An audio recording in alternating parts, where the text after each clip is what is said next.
চান্দাইশ উপজেলা এবং সাতকানিয়া উপজেলার আংশিক। এটা আসলে বেসিক্যালি কর্নেল অলির নিজস্ব আসন। উনি কিন্তু এখানে বিএনপি আওয়ামী লীগ দুইজনকে একসাথে হারিয়েছিল। হ্যাঁ, সো 2008 সালে। তো এইটার আগে এটা চট্টগ্রাম 13 আসন ছিল, এটা 14 হয়েছে। এখানে অলি সাহেব নিজে এবার দাঁড়ায়নি, কিন্তু ওনারা জোট করেছেন জামাতের সাথে। বাট ওনার ছেলে ওমর ফারুক, উনি একজন বিশ্ববিদ্যালয়ের শিক্ষক, ওনাকে দাঁড় করিয়েছেন অলি সাহেব। তো এখন মানে এখানে জামাতের ভোট আছে কিছু, বাট এটা মাছ মোড়ে ইন্ডিভিজুয়াল পার্সোনালিটি ভোট, যেটা অলি সাহেবের ভোট। তো সেই জায়গায় মানে ভেরি ডিফিকাল্ট অলি সাহেবের ইনফ্লুয়েন্সকে কমানো। এবং জসিমউদ্দিন আহমেদ উনি ফার্স্ট টাইম বোধহয় ইলেকশন করছে, যদিও উনি উপজেলা পরিষদের চেয়ারম্যান ছিলেন আওয়ামী লীগের 2024 সালের এপ্রিল মাসে। উনি আওয়ামী লীগের ছিলেন? হ্যাঁ, উনি 5 আগস্টের পরে বিএনপি হয়েছে। আচ্ছা আচ্ছা। তো ওনার বিরুদ্ধে এলাকায় প্রচন্ড বিদ্রোহ আছে। বিএনপির লোকজন নামাইতে পারবে না ওনার পক্ষে। ওনার প্রচুর টাকা আছে, ঠিক আছে। ওইখানে বিএনপির 2 রেবেল ক্যান্ডিডেট আছে। 2 রেবেল ক্যান্ডিডেট তারা কি দাঁড়িয়েছে? হ্যাঁ, দাঁড়িয়ে আছে, খুব শক্ত করে দাঁড়িয়ে আছে। শুধু দাঁড়িয়ে আছে না, একজনের নাম হচ্ছে শফিকুল ইসলাম রাহি, উনি হচ্ছে স্বেচ্ছাসেবক দলের সাবেক সভাপতি জেলার, মানে বহিষ্কৃত সভাপতি। আরেকজনের নাম হচ্ছে দক্ষিণ জেলার সাবেক সহসভাপতি নিজামুল হক, বিএনপি। আচ্ছা।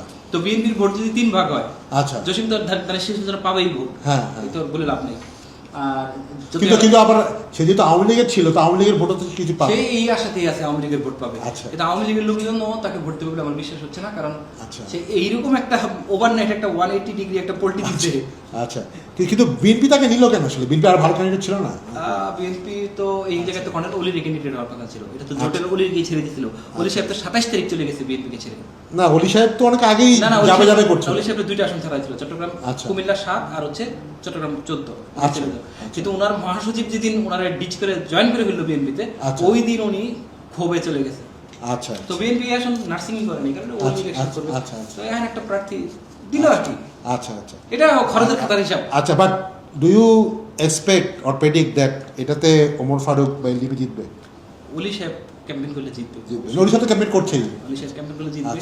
ওলি সাহেব আর এবং সাথে করে জামাতের ভোটটা কিছু, জামাতের ভোট আছে, ছাতার ভোট আছে, জামাতের ভোট আছে, বিএনপি নিজের ভোট ভাগ হয়ে যাচ্ছে। আচ্ছা, ওকে ওকে। আমিও তাই মনে করি যে এলডিপি পাবে।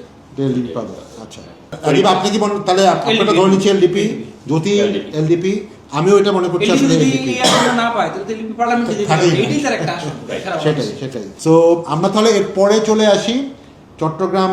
আচ্ছা ভাই, তাহলে চট্টগ্রাম 14তে আমরা 3 জনই আসলে একমত হচ্ছি। আবার একটা জিনিস, চট্টগ্রামের 14 কিন্তু বাউন্ডারি চেঞ্জ হয়ে সাতকানিয়া কিন্তু হাইলি জামাত ইনফ্লুয়েন্স, সুতরাং এলডিপি আরো সেফ। আচ্ছা আচ্ছা, ওখানে আচ্ছা বুঝছি ওখানে তাহলে একটু খালি চন্দনেশ কিন্তু নাই এখন। আচ্ছা, হ্যাঁ শিওর।